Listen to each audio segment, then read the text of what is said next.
Hey there. Welcome to another episode of the Star Wars Minute. It's your daily podcast where we analyze, scrutinize, and celebrate the rise of Skywalker 1 minute at a time. I'm Alex Robinson from alexrobinson.fun. I'm Pete the Retailer from PeteTheRetailer.com. And I'm Riley Silverman from the internet and from Star Wars books. Welcome back, Riley, to Star Wars Minute. And we're discussing minute 79. Yeah. That's how much of a nerd you are. You're from the internet and books. Yeah. Well, it's like I realize when I've been on shows that I like list my entire social media, and at this point, I don't know where I am on social media anymore because it's been such a nightmare of chaos that like I'm like, hey, I'm on Blue Sky, and people are like, I'm not. So thanks for that information. So. It'll be interesting as time goes on. It'll be like a time capsule of the transition from social media over, people will just us promoting the Facebook group, and then we get away from that, and now we're promoting our Mastodon or whatever. So anyway, let's talk about minute 79 of The Rise of Skywalker, shall we? Mm-hmm. Please. Minute 79 starts off with Beaumont Hobbiton gazing at General Leia while they hang out on Asian Kloss. Asian Kloss. Strange name for a planet. Reylo crossing laser swords after she sends Finn a-flying. Yes. I do love the shot of Beaumont kind of resolves into this scene of them kind of back at the base. Mm-hmm. And I like that it's raining in both places. We're not raining, but it's wet in both places. And it's a good kind of symmetry. Yeah. Again, the scene had a little more to it. The one back at Agent Kloss, that got cut either before time or just because they couldn't convincingly make the Leia stuff happen. Yeah. But I want to know a little bit. Well, so we get Maz showing up and saying like, R2D. This is a funny, I don't know, depending on how you read it. In my mind, it was like, kind of almost a non sequitur. Like they're going, Cato Coconyx helps Leia walk away, and Maz is just like, she knows what she has to do, and it's going to take all her energy, and Leia's gonna, go save us all, and R2D2 just being like, okay, which one's Leia again? Is that the? He's been around too long. He doesn't remember who all these people are. But in the novelization, they do say that R2 asks a question first. Basically, they don't say what the question is. Like R2 asks, inquisitive beeps or something like that. And he asked a question, and then so Maz is answering his question. We've had a lot of droid exposition aimed at droids in this. Remember Rey was talking to Dio before, and also BB-8, like, oh, you would have done the same thing. Mm-hmm. I can't think of any other like franchise or genre that has silent characters, or not silent characters, but characters that can communicate, but that the audience doesn't know what they're saying. Yeah, I am Groot. You know what I mean? Yeah, Groot's one. But it's such a handy thing, story-wise, because you can always have the droid say, where are we going, or whatever. Whatever information you need the audience to know, you can just have the droid, hint at it. So good job, George Lucas. Clever.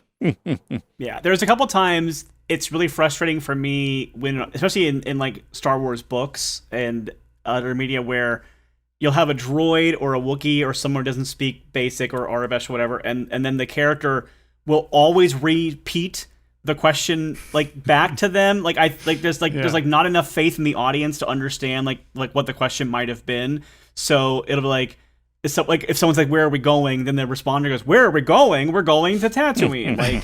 Like who's there? Oh, pirates. It's such a frustrating thing of like, no, just let the question be evident by the answer. You don't need to it's like when someone's doing a documentary and they're asked by their producer to restate the question. Yeah. So I was going to say, they're all well trained to do like documentary camera work, on screen. Talking heads. They're all talking heads. Yeah. Isn't that frequently a indicator that the person is lying when they answer? Because, you go, where were you last night? Where was I last night? Out with my friends. You know what I mean? It sounds like they're repeating it so they have time to think of a where was I last night? Not guilty explanation for it. Everyone talking to a droid is lying to them. Right.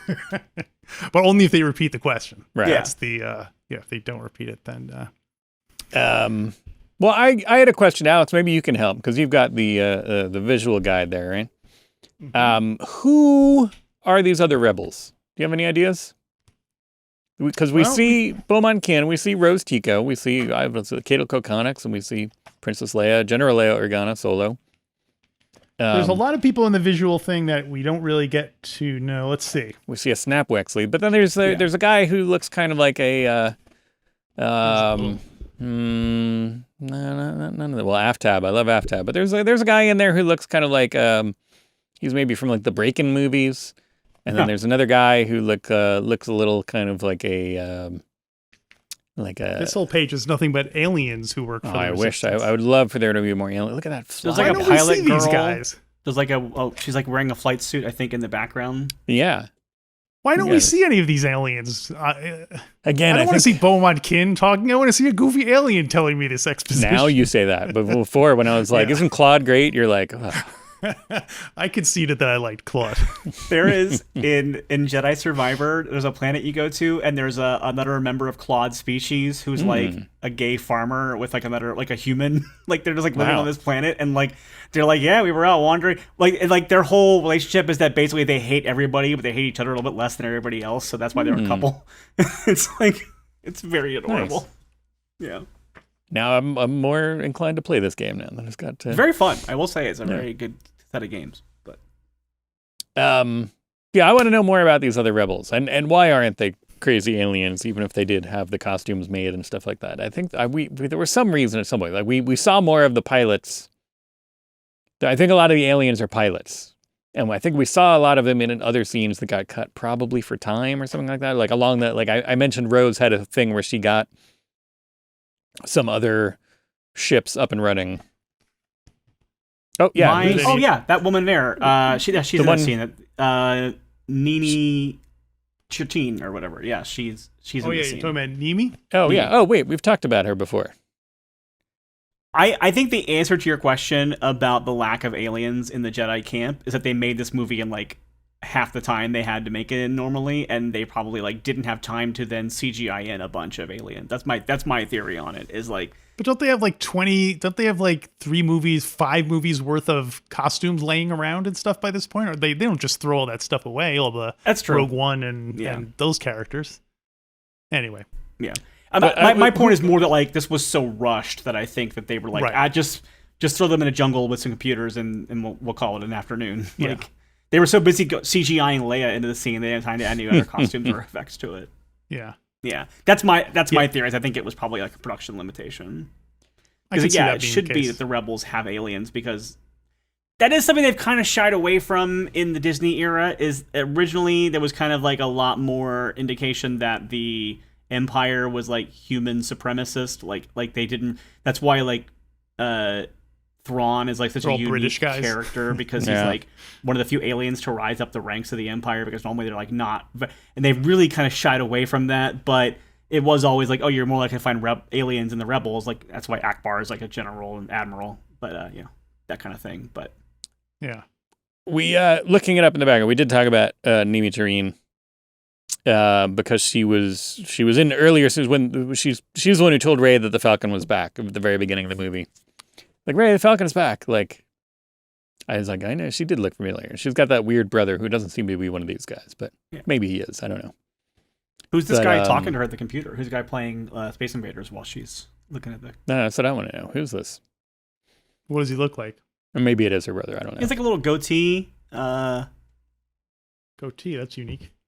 I like we're playing like Guess Who. We're playing Rise of Yeah. Skywalker. Guess Who? Does your character have a goatee? I think Or he might what's that? also Isn't be there a pilot because I think he does have, but he doesn't have the orange on. He has like a white. So he might be a tech or something. He does look like a similar uniform than Connix, so he might be somewhere Is it along. this guy? No, yeah, it's Hey, who is that's this guy? Beaumont Kin. I know that guy. That's him. I was can't believe holding I a didn't notice him Beaumont before. Kin. Yeah. I have this book up in those- my room. I should just get the book and look at it myself instead of making you do it, but I'm not going to do that. I'm just going to. No, they're pointing. Hey, Bulio. There we Hey, go. Bulio. Win the war. Yeah. Boo, boo, boo, Leo. Anyway, Yes. lightsaber battle. I would like to know more about those other rebels. But yes, then they do that, and then the lightsaber battle continues. And hey, guess what? That's what. Finn and Jenna just made it, even though it's too dangerous to go on the skimmer to the thing. They just went and they were fine. Yeah, they probably saw Kylo land, and they're like, "Wait, we can just do that," and then they went to the same spot that Kylo went to. Yeah, right. And we don't know how long it took her to get across. Maybe they did make, maybe it took her 4 days to make the trip, and they were like, there's a shortcut if you just go around this way. It's less choppy. Yeah. So. One thing I want to say real quickly, how on going earth were back they to the Rebel thing, I think Maz looks better with the goggles down. I think Maz with the goggles up is a weirder look. The little squinty eyes, it bugs me. I think she looks so cool with the goggles down, but when she has them up, it throws me off. Anyway, back to the lightsaber battle. But and it looks goggles like they down, should. hair up. Yeah. No, wait, hair up, goggles off. Hair up, goggles down. Yeah, that's how I'd make her the perfect prom date. But yeah. But it does look like the goggles have been on too long. That's like she's all like wrinkled and like shriveled in those areas. So it's just like, well, you need to take those off for a while, and because it's like, you've had them on for 300 years, and they really mess you up a lot. It's like when you have a Band-Aid on for too long. Yeah. But yes, lightsaber battle. Finn and Jenna made it. I'm more impressed that Finn and Janet were able to find them. You know what I mean? Like, well, once they get outside, they're just swinging lightsabers around. It's like they have glow sticks. You know what I mean? Yeah, I guess so. But yeah, that's why they're looking around for them, and they can't. And then he sees the glow sticks, and guess what? Like Finn gets to shout his catchphrase, "Rey!" and then why? Everybody in the crowd is like, "Woo!" What does he blowing out my microphone by shouting Rey? What is he hoping to accomplish by yelling Rey? To He's not even distract her thinking. while she's in the middle of a battle. Yeah. He doesn't seem to be doing anything to help her at all. It's such a weird. Yeah. I do No, like when it's she the like opposite. flings him away, but like, Yeah. it's like, this is my thing. Yeah. It's once again in the novelization they add the characterization that she's her primal instinct to protect Finn caused her to reach out and shove him back. That she didn't want him to have any part of this. She wanted to protect him from this. Shove him back 90 feet on metal. On a metal. Good job protecting. Is this like you protected Chewie? Into the ocean. I can accept that reading, but I 100% read it as like, no, I need to do this. You will not stop me. Like that's how I took it read more as that in watching it, but then in reading it, I was like, also I can see that like, okay, stay away from this because it's not safe, but also stay away from this because it's my thing. Yeah. Yeah. He got force friend zoned. But it's like, I can do this. Like if I'm working on if I'm like building something or fixing something and my kids are coming, they want to help. And sometimes it's like, okay, stay away because this is dangerous. I'm using a power saw, but also like, this is my thing. Like I've got a project here that I'm trying to, I've got a vision that I need to, this table isn't going to be the same if you get in on this with me. I love the effect of the rain hitting the lightsabers and like the steam coming off of them. It's so good. Do you think when Finn got hurled back, did he have to make like an embarrassed excuse for Rey? Like, oh yeah, she does this all the time. It's just the thing we do. She's not normally like this, actually. It's just, she's really stressed out.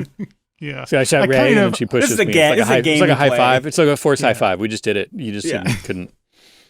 It's like a locker room thing. Yeah. She's right. Yeah. Yeah. I like the idea that every time he's running up to tell her something, he's trying to tell her he has force powers, but like there's been plenty of scenes where he had all this time he could say it, but he always wants to say it in the middle of a crisis. Like, right, yeah. Rey, by the way, I also the Jedi. Oh, okay.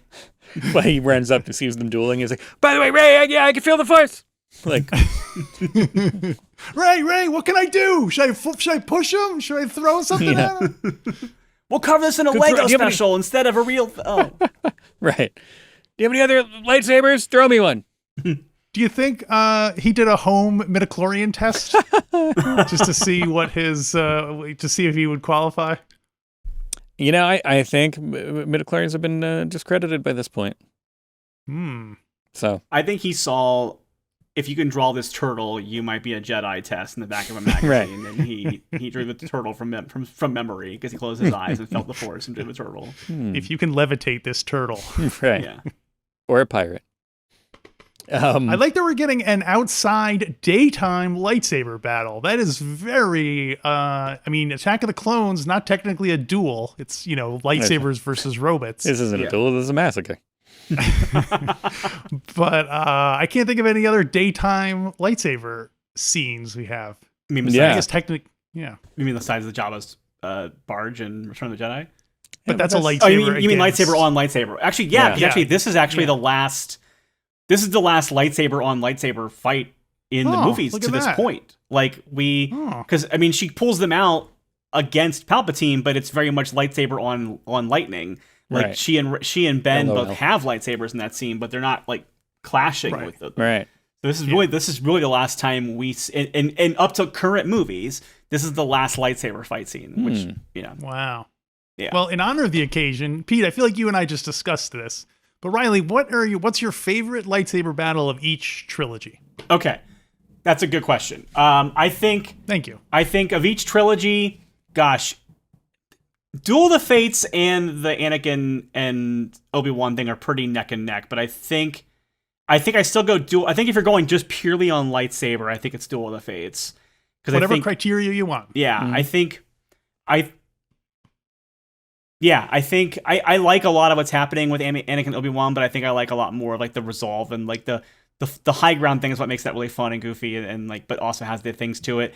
But I think as far as like lightsaber battle, that Duel of the Fates is amazing. In fact, the fact that it has a title is there. Right. I think that in Duel of the Fates, like a Gillette, it's got twice as many blades. So.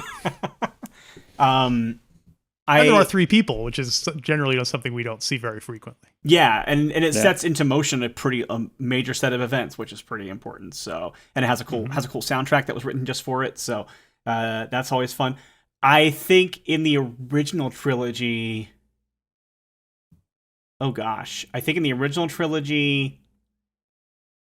God, both Luke Vader fights are pretty neck and neck. But I think I have to give the edge to the Empire one because that one's the one where it's just like so much pathos is happening and there's so much just like learning information and like so I think that one's the big one.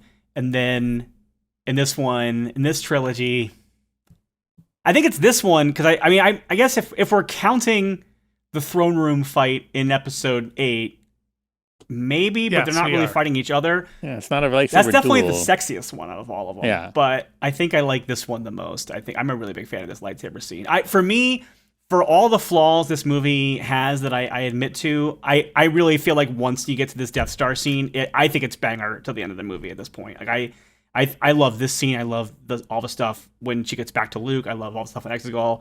I'm a sucker for when the entire fleet comes in at the end and you're not alone, like that kind of stuff. So for me, it's like anything else that's really flawed up until this point for me is washed away by this scene and onward. So I really like this lightsaber battle. I like how I like the stuff that we're not going to get to talk. I'm actually really glad that my minute ends at 80 because if you gave me the minutes where Kylo was talking to dead Han Solo, I would probably not be able to talk. I'd probably be like crying and breaking down on. I think Pete. I think you and I talked about it on live action Star Wars, whatever that special, like how much that impacted me because it was like a month after my own father had died, and then I was watching the Star Wars movie where a character's talking to their dead father, and I was like sobbing in the theater. And so for me, this scene is just, there's so much that happens in this fight. And then if we're going into other media, the best lightsaber battle in Clone Wars is obviously Ahsoka versus Maul, and the best lightsaber. Oh God, Rebels has 2 that are really good that I won't say because I don't want to spoil. Don't say what's Pete word. spoilers. Don't do Rebels. Don't do Rebels. Yeah, All right. Yeah, I'll say the names of episodes without describing who's in them or what's happening in them. But the 2 best lightsaber battles in Rebels are in Twilight of the Apprentice and Twin Suns. So, Okay. yeah. Twin Suns, isn't that a food or a drink or something like that? That's I mean, it's a lot of things with Star Wars, but It's my tattoo. Yeah, there you go. I think you're thinking of Capri Sun. Oh, there you go. Yeah. No, it's also it's want to the point out, thing where there's 2 suns, and then when Marty McFly goes back in time and hits one of the suns, then it comes lone sun. Oh and yes, he comes yes. back. Lone Sun, right? Yeah, Of course, I forgot about that because I'm from the Yeah. other timeline. My nose is bleeding. yeah, it's fine. You also just asked me about my favorite lightsaber battles, knowing that I'm like an obsessive lightsaber lesbian. So I was like, let me go deep into this nerd out that I have. Yes. I'm like, you why we're gave here. me my favorite lightsaber battle in this trilogy today, so let's talk about it. What would you say is your favorite? And here it is. What would you say if it was behind this door? Oh my God, it is! It's right here. I did want to point out this scene is so neat that it's on the cover of the expanded edition Star Wars Rise of Skywalker novelization by Ray Carson. I think that's from the poster too. Yeah, Yeah, probably. it was. Yeah. And it's in my heart. You know, The only thing that could have made this Literally. lightsaber battle better is if Rey had her lightsaber during it. But, that's me splitting yeah. I hairs. mean, at least I'm glad that it wasn't another blue on blue, because it really bugs me when they do blue on blue. And I'll complain about that as this movie goes on. That we got too many blue lightsabers. I think that's what gives me the edge for Duel of the Fates over Anakin versus Vader. I mean, Anakin versus Obi-Wan, is that I think that I wish that they'd already had Anakin bleed his lightsaber at that point, or I've gotten the red one at that point, because I think if it was red on blue, it would have worked better for me. Right. If he was like, I don't need this, or something like, if he was, or if he had actually had a scene, like, God forbid, if he had actually had a scene where he was just like, getting a new lightsaber, something, and he actually gave Obi-Wan a lightsaber and was just like, let Obi-Wan in on the thing. I don't know. Yeah. Somehow he knew. There's a whole lot we could do. Yeah. You guys should or do gave it an to epi- Padme you to guys should do a say, like, season of the hey. show where you talk about the minutes. And Exactly. I think I got those minutes too. So I've gotten really lucky with minutes that I've gotten on your show, because I got the Obi-Wan Anakin minutes on Revenge of the Sith, and then I also got this. So It's baffling that George Lucas did not give Anakin a red lightsaber. Like, did he not think of it, you think? Or do you think he was like, no? I don't know if this is No red apocryphal or lightsaber not, yet. but I've heard that he forgot that he had the line of, like, your father wanted you to have the lightsaber, and so he had to add in have Obi-Wan heard that. grabbing the lightsaber. right. Yeah. But yeah, because that's another thing the comics do. The comics have to have, there's that Darth Vader, Dark Lord of the Sith miniseries that's like all set right after Revenge of the Sith, and it's basically like Darth Vader's week of HR, getting all his like things he has to learn about being a Sith Lord now, and one of them is like basically Palpatine like charges him with finding and killing a Jedi and stealing their kyber crystal and bleeding it. Like that's like part of his like training. Yeah. So, but it should have been in the movie. Like I think like even if he lost his lightsaber when the Order 66 sequence happens, he could have taken a crystal from somebody in the in the temple. But I guess they also hadn't made I'm not sure they'd made bleeding crystals canon at that point, so that might not be why it doesn't I would have happen. just had Palpatine give it to him, because Right. it nicely paralleled Ben giving Luke Right. the lightsaber in Exactly. in Star Wars. And it would have been like, you're Darth Vader now. Look, here, I got you this. And it says, there's like Darth Vader inscribed on it. Aw. Wait, did you make Speaking this ahead of of time which- knowing I was going to fall? Look, I just don't question it. It's all part of my It's plan. all part of my Yeah. plan. I just be prepared. That's my motto, So we've established that Rey is acting purely out of rage, that she just wants to kill Kylo Ren because she's so frustrated about this Wayfinder situation and Kylo Ren in general. What is Kylo Ren's? Is he strictly fighting defense? Is he trying to kill her too?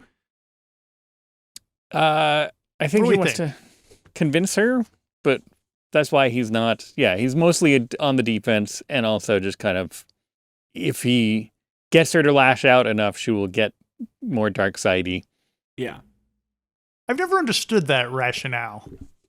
Like, it's the same thing with Return of the Jedi, with like when Luke is attacking Vader and Palpatine's like, good, you're turning evil. Why would that necessarily translate into him saying, okay, I'm on your side now? I think it's that it has to do with At a certain tapping point- into the dark side of the Force and like Yeah.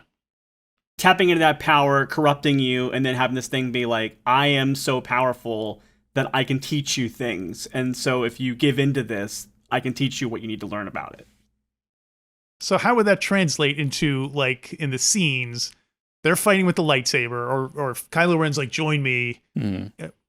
How specifically, though, they have to be fighting, because it has to be them getting angry and then turning to the dark side. Well, I think the relationship between master and apprentice when it comes to the Sith especially, I mean, not that Kylo's necessarily a Sith, but he's a dark side user. It's a lot of, you obey me because I'm more powerful than you, and if you don't obey me, I will kill you. And a lot of their relationship is adversarial to begin with. It's very much, I'm trying to get powerful enough to kill you and replace you. And so I think that that's the relationship that he's trying to foster. At least that's Palpatine and Luke, is like, look, I can make you really powerful, but not as powerful as me. But join with me and we'll be the most powerful people in the galaxy. And I think like tapping into that dark side corruption taps into their ambition and their desire to push for that. So the angrier you get, the more likely you are to be like, yes, I want to be more powerful. It kind of appeals to your vanity and like, see how good that felt? Your pride. Okay. And that's like, that's I think how he manipulated Anakin was like, he manipulated him being like, oh, I'm trying to help you protect the one you love. But then like in Anakin's pain, he lashes out and like, makes her so sad she dies. And then like that pain and anguish only fuels the fury inside him, and that like locks him in. And like the relationship between Palpatine and Anakin is like extremely abusive, and that's like part of like he keeps him in this cycle. And I think Kylo's relationship with Rey throughout these 3 movies has been very gaslighty and like manipulative, and he like is trying to tear down like who she is as a person so that he can mold her into like negging her. Yeah, he's negging. Yeah, he very much is like. Yeah. So I think that's what he's doing here.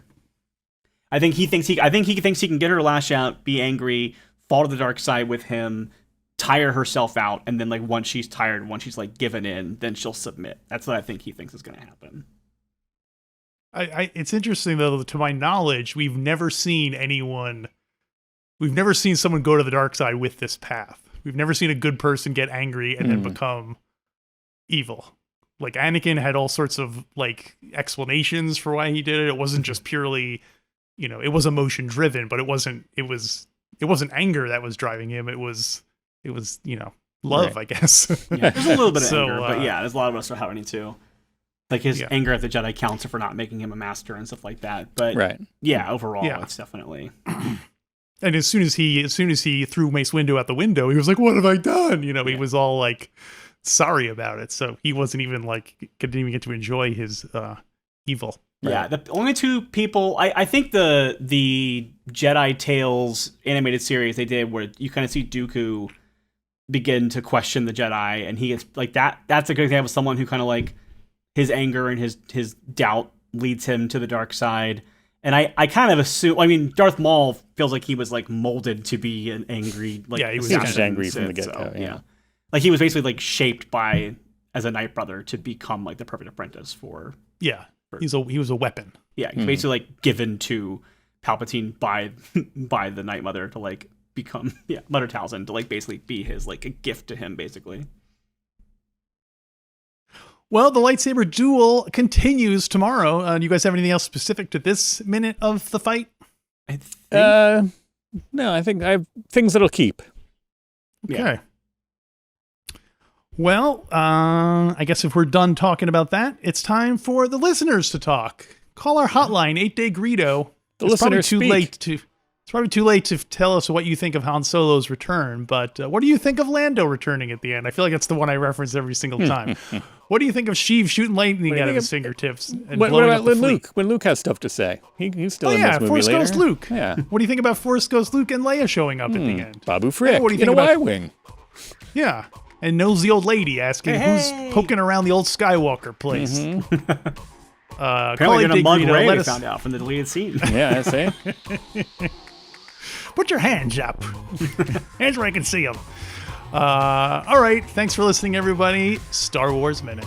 Star Wars Minute. Star Wars Minute.